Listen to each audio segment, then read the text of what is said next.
In this video, I'll guide you through how to zoom in and zoom out in CapCut PC. If you find this useful, then please consider subscribing and like this video. First, drag and drop the video on CapCut timeline.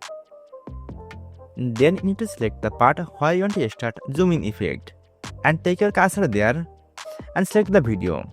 Now go to the basic tab and click on add keyframe. Now choose the second part where you want to kit zoom in effect and zoom your image. Let's play the video. And this is a complete rank map. And this is a complete rank. Now you need to choose the place where you want to zoom out your video and take your cursor there and zoom out the video.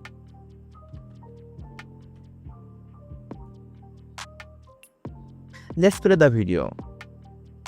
And this is a complete rank math tutorial. By following this easy tutorial, you can easily zoom in and zoom out in CapCut PC.